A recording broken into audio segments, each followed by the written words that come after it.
Hello, ladies and gentlemen.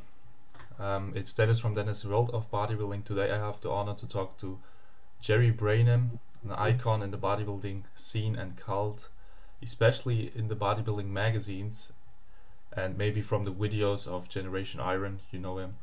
He wrote over 5,000 magazine articles for the most popular magazines, all the magazines you know probably. And he's also been a nutrition consultant for world elite athletes like Floyd Mayweather Jr., I think, Gennaro Hernandez, and even Oscar De La Hoya and more guys.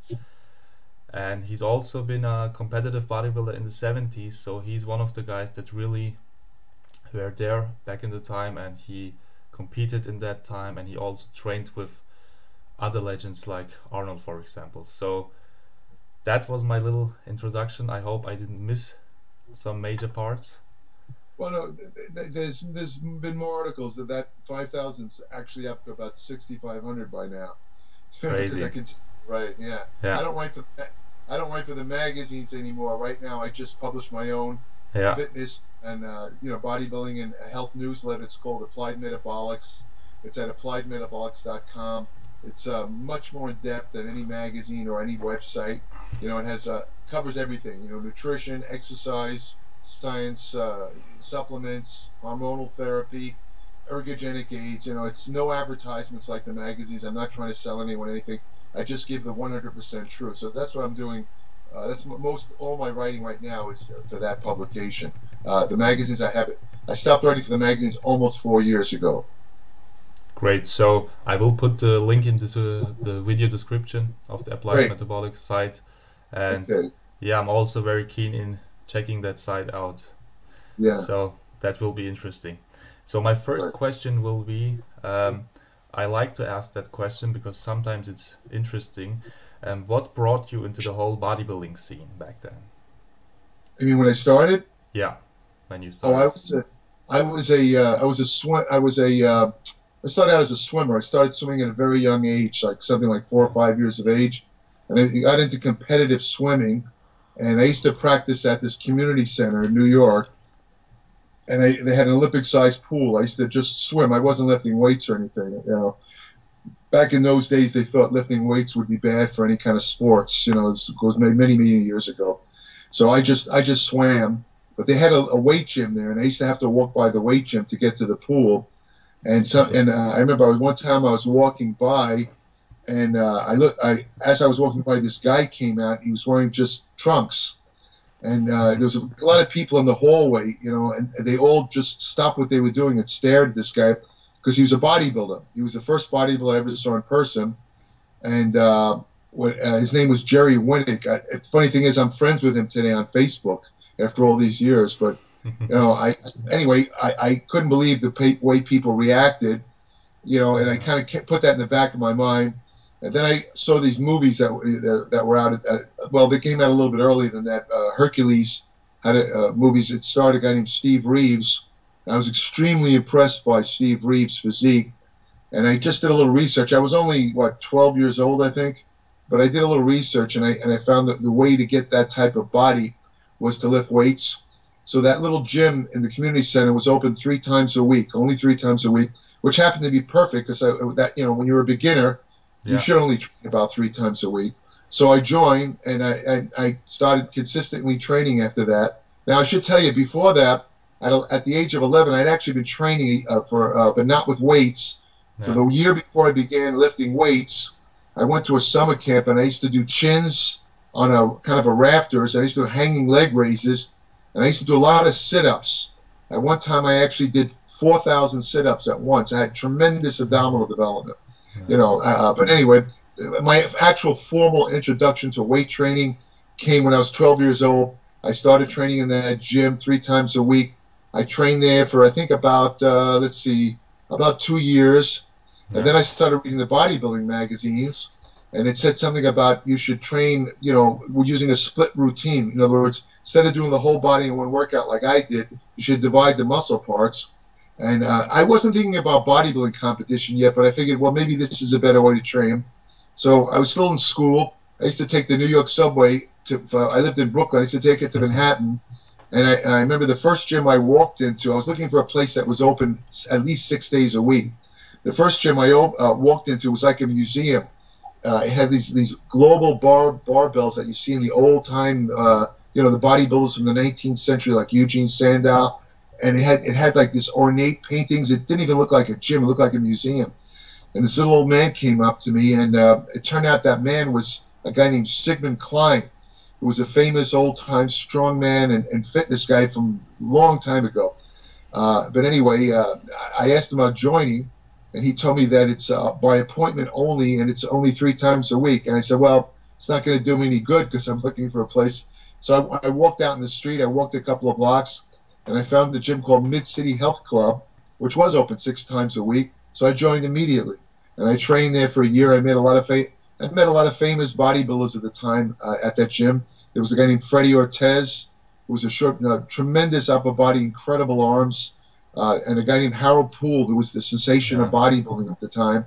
And I actually got very friendly with Harold Poole. He's a really nice guy. I was friendly with him for many, many years. Terrific guy. Freddie Ortez is not so friendly. I think maybe because he didn't speak English too well. He was from Puerto Rico. He only spoke Spanish, so you know he only kind of spoke to this guys from Puerto Rico. So I didn't take it personally. That's the way it was, you know. So you know, then eventually, once I started training in Mid-City, now I'm up to about maybe 16 years of age, and I started thinking about teenage bodybuilding shows, and I competed and won a couple of them on the East Coast, Teenage Mr. East Coast and Teenage Mr. Eastern America, and you know, now.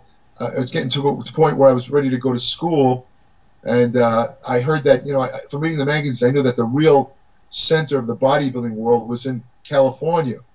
So I said to myself, well, so I'm going to go to school anyway. Why not go to school in California and train at the top gyms out there? So that's what I did. At 18 years of age, I moved to California. I started training at a gym called Vince's Gym, very famous gym.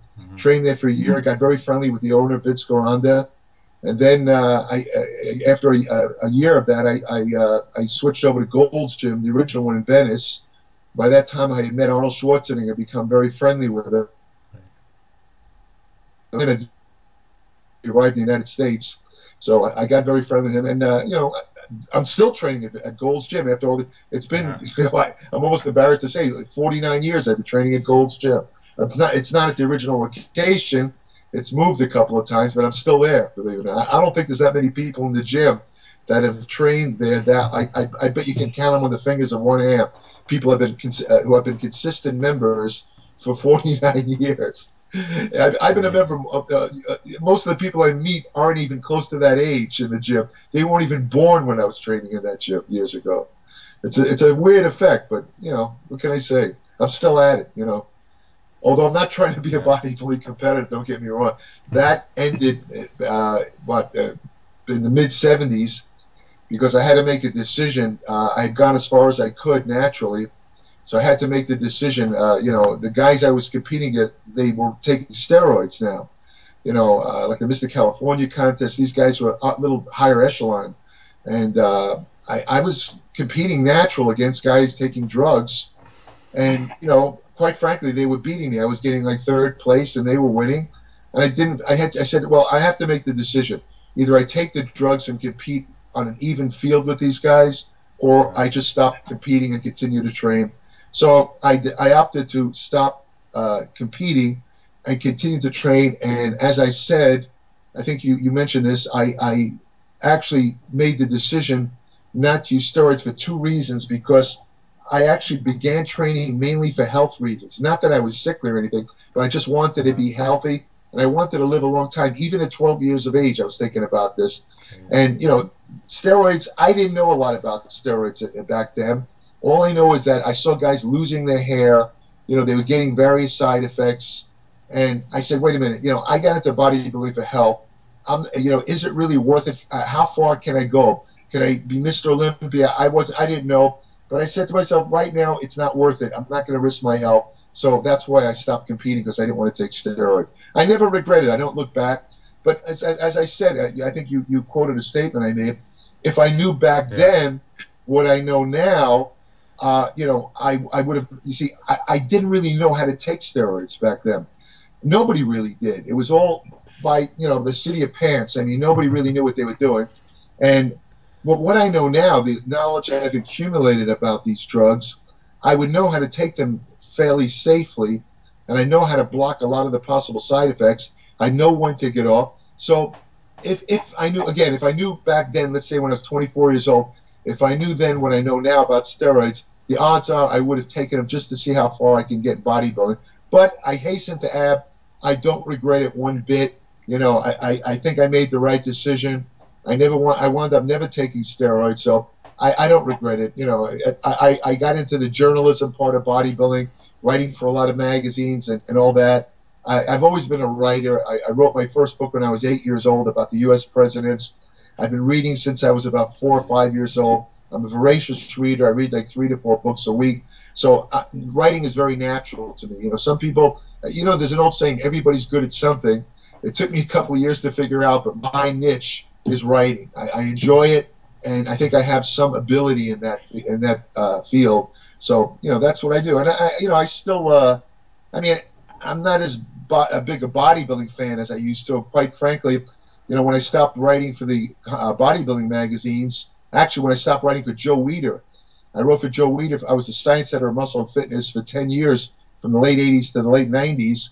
And I used to go to every major contest, Mr. Olympia, the World Championships, you know, the national. I'd go to all the contests. So, you know, I was really into the body. I'd interview all the top guys and all that.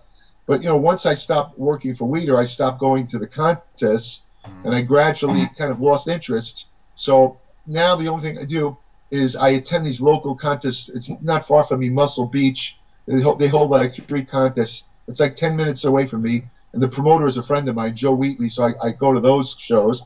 But and when the Olympia, you probably know the Olympia is broadcast on the internet, and I think the Arnold show is too. I watch them too. That's about my only involvement with bodybuilding contests today. You know, other than that, I don't go to any contests.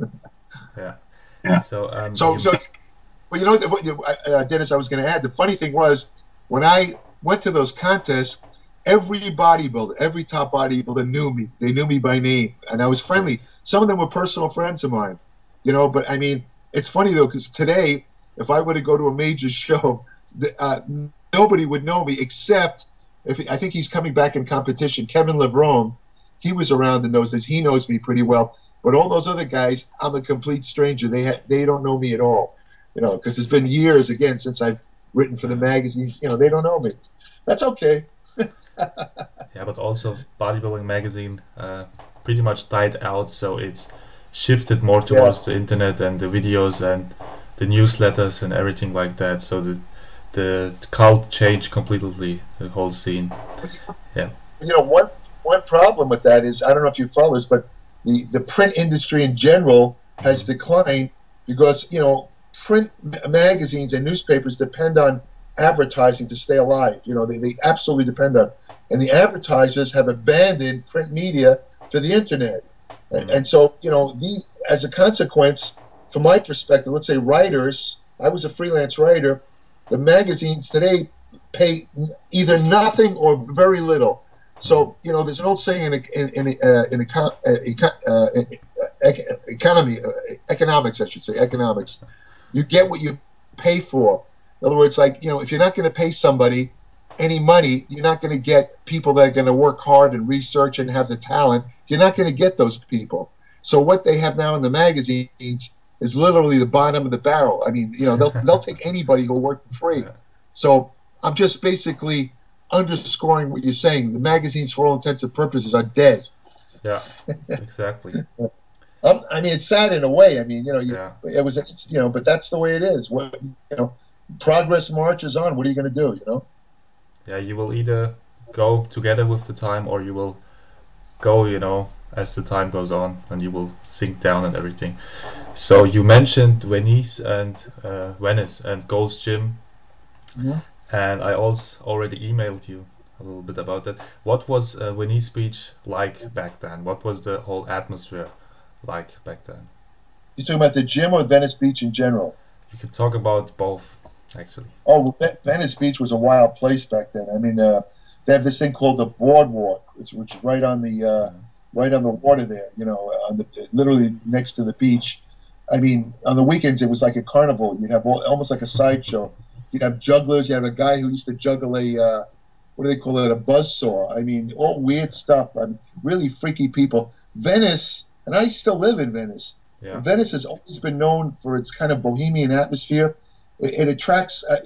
For years, it was it attracts artists and actors and that creative types. You know, that's not why I live here. You know, but the point is that I mean, there's no way of putting it. It attracts a lot of strange people. I mean, and now they've done this thing called gentrification, where they're trying to, like, you know, get rid of these kind of people and raise the rents, raise the cost of housing, where you're going to have like wealthy people. Like, there's been an infiltration lately of a lot of people. Google has a division down here, and a lot of these young Google executives who make a lot of money, they've been buying a lot of houses. They have a lot of money to spend. So, you know, the atmosphere of Venice has changed over the years, but back then it was really a fun place. And Gold's Gym, the original Gold's Gym, was only one room, much smaller than the present Gold's Gym, but it had a completely different atmosphere. It was really hardcore bodybuilding. Anytime you'd come in that gym, you'd always see some famous bodybuilding champions from morning till night. Now you can go to the Gold's Gym now, and you won't see any bodybuilding champions. I mean, maybe run into them at certain times, but the original Gold's Gym literally was, as they call it, the mecca of bodybuilding. The original Gold's Gym was, and you know, the bodybuilders, a lot of the guys from those days like to talk about the camaraderie. You know, the guys used to hang out together, where they'd go to lunch. I remember I used to go to lunch all the time with Arnold, for example. You know, Arnold and would get a bunch of the guys from the gym. We'd go to a restaurant in Santa Monica. At that time, the Weider office hadn't moved out from New York yet, so they had a little small office in Santa Monica. So Arnold would stop at the office, pick up the Weider executive there, invite him to lunch, and then he would take him with us. And when the bill came, he handed it to the Weider executive, so he wouldn't have to pay. See, Arnold was always a sly fox. I mean, you know, he's always a kind of a sharp guy. He knew how to, you know. People who think he's stupid, they have no idea. He's a very sly guy, let me put it that way. And he's a funny guy back then. I mean, a very funny guy. I mean, he still has a sense of humor, but back then, I mean, he used to joke a lot in the gym. I mean, when he trained for a contest, he was a lot more serious, but he never lost his sense of humor. Always a fun guy, a really funny guy. You know. Great. So, speaking of that era, were steroids back then an unspoken topic, or did you talk about it, you know, in the gym and everything? No, you know what? There was no secrecy about it at all. In other words, Arnold would tell everybody his steroid program. I mean, the other guys in the gym. In fact, Arnold, and I mentioned this the other day, I was talking about it, Arnold would tell the guys his exact steroid program, and they'd use it. In other words, he actually used to get drugs right there. He used to have it shipped from Germany, from the shearing company. He had somebody who he knew there who would send him, I mean, the really highest quality steroids at the time. They'd ship it directly to Arnold, and Arnold would either sell it or give it to the other guys. I was there a couple of times when he actually injected some of the famous bodybuilders. They had like a little part where he injected the steroids in them. I was clean. I was there with a training partner. This guy was taking steroids. I was not, but I happened to be there. But there was no secrecy. And I always say the funny part, I always use this in my articles to show, you know, how important genetics is in bodybuilding. Because these guys trained with Arnold. They did the same exercises. They ate the same food. They took the same steroids. And yet not one of them, and I'm talking like maybe 15, 20 guys I've seen, not one of them came close to looking like Arnold or responding like Arnold. So it just goes to show you this concept that people have today where, you know, if you take the drug program of a top bodybuilder, you look like him, is absolutely absurd. It's crazy. That you know, of course steroids, they make a difference. Don't get me wrong. I'm not saying they don't work. But to the idea that if you take the same steroid program as Mr. Olympia, that you're going to look like him is absolutely, it's absurd beyond belief. It's so silly. It makes no sense. And you know, all these young guys I see online, they're always interested in finding the secret steroid program. They think that there's some sort of secret steroid program that's going to transform them overnight into this pro bodybuilding physique. But it's a fantasy. It's not going to happen.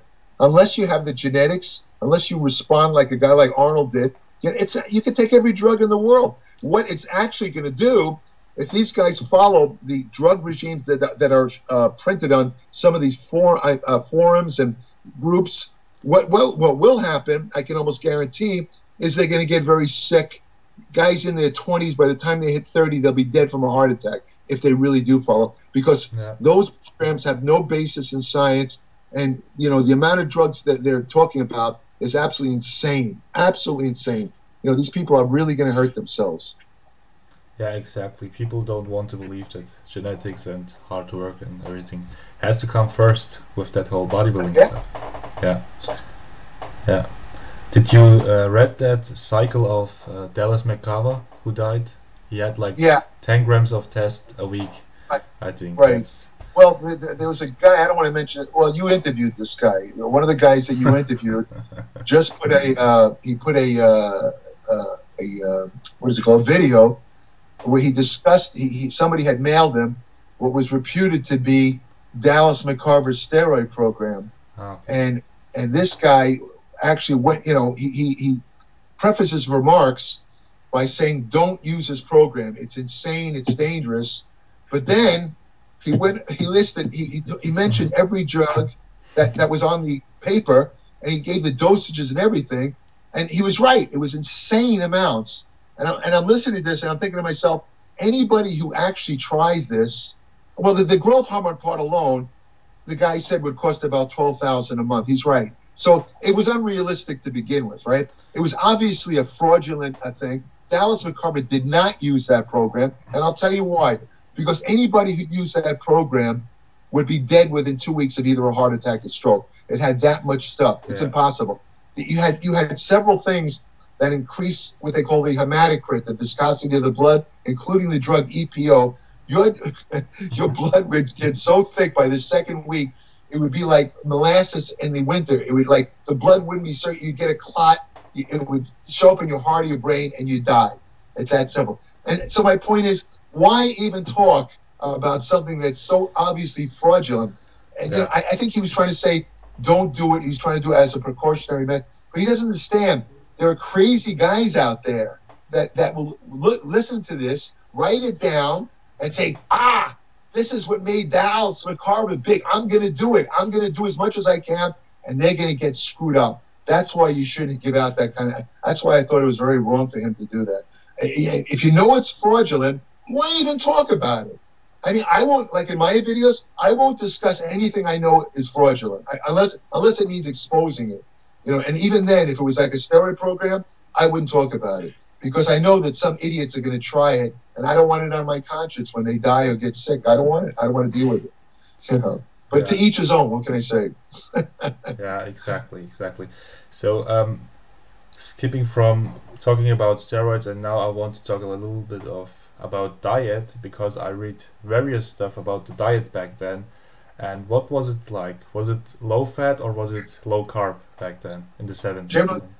Generally speaking, low carb was the dominant diet back then, especially before a contest. But it varied. For example, Arnold, he never went extremely low carb. What he would do, he would eat his normal foods. He'd cut out like the real sugary stuff like cake and ice cream, but he'd eat the same food he always ate, except he would just eat smaller portions. So he basically went on a caloric reduction program. But most of the guys, including myself, I had to go on what they call a ketogenic diet, which is basically devoid of carbohydrates. And I did that. The longest I did it for was about 9 months, which was a big mistake, because after about 7 months, I started to lose. I had lost all my body fat by the 7th, and I wasn't doing any aerobics. It was all diet and training. But by the 7th month, I had no body fat, and there was just nothing to burn left except muscle, because I wasn't taking any drugs or anything like that. I was on a high-protein diet, and because of that, I didn't lose a massive amount of muscle, but I still lost muscle. But it was extremely effective for losing body fat. And so most of the guys, to answer your question, it was a low-carbohydrate diet. Usually, the average carbohydrate intake was about 60 grams a day. Up to 160, between 60 and 100 grams a day. The fat nobody paid attention to. Nobody really cared. the protein was always high. The protein averaged, I'd say, between 2.2 all the way up to 3.3 grams per kilogram of body weight. So about 1 to 2 grams per pound of body weight. That was the general pattern of bodybuilding diets back then. Did you count calories back then too, or no? Nobody counted calories. You just you ate. But see, the thing is, like when you follow a low carbohydrate diet, and I always tell people this is why it works so well. So when I tried other diets like low fat, high carbs and all that, I couldn't last on them because after 2 weeks I was just so hungry. I kept going on binges. I couldn't stay on the diet. But when you go on a low carbohydrate diet, as soon as your body, it takes about 3 to 4 weeks to shift into a kind of fat burning mode, because most of the time you're in a sugar burning mode, sugar being the dominant fuel. It takes about 3 to 4 weeks to have with a kind of a metabolic conversion into using fat as a dominant fuel source. Once that occurred, a weird effect happened where your appetite literally disappeared. By the second month, you're actually forcing. I remember having to force food down. I just had no appetite at all, none. And when you're like that, you could stay in the. That's why I was able to last 9 months. I just I just had no appetite.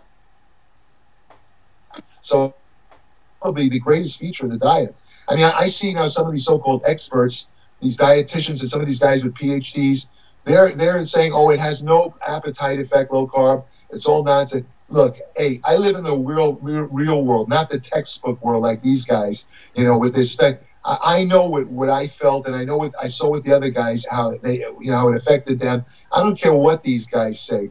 I know that this low carb diet definitely, forced your appetite down. Because of that, you have to understand you automatically wind up eating less food. So you actually did reduce calories, but it wasn't a conscious thing. In other words, it wasn't saying, well, I'm on 2,000 calories, I'm going to drop to 1,500. Nobody did that. It happened automatically because as your appetite went down, the volume of food intake followed. So it was all automatic. We didn't have to think about it. Like today they talk about counting macros, how much nobody, we were conscious about getting protein even back then. Now today it's a big thing, but back then we all knew that we had to have protein every couple hours. So what you try to do is have a protein meal, small protein meal, about every 4 to 5 hours if you could. That was the pattern. So you wind up getting more than enough protein. And when you're on low carbs, any excess protein is converted in the liver into glucose, so you're getting some sugar anyway. So it worked out very well. I mean, all these criticisms of this low carb stuff, I laugh at because I know how it works in the real world. And these guys could say all they want. I've seen articles by some of these guys where they say you can't. I mean, this is my favorite statement: you cannot get fat from eating carbohydrates. I've seen that over and over again. In other words, which is an amazing statement to me because I know myself and others. How does that explain the fact that whenever I cut carbs, my body fat melts like butter off me? And, they talk about how carbs are this and that. I'm pre-diabetic right now. I'm very sensitive to carbohydrates. I take my resting blood glucose as soon as I wake up in the morning, to get it accurate. On the days that I eat carbs, a good amount of carbs, when I check my blood glucose the next morning, it's almost to diabetic levels. But if I'm careful about my carb intake, where I don't take many carbs, my blood glucose is normal. Now, according to these guys, that shouldn't be happening, but it is happening. You know what I mean? It's like a guy telling you, hey, Deniz, it's raining out, and you look out the window, and what are you talking about? It's a sunny day, and the guy keeps insisting it's raining out. All you can do is walk away from the guy, and don't even argue with the guy. He's insane. So that I just laugh at those guys.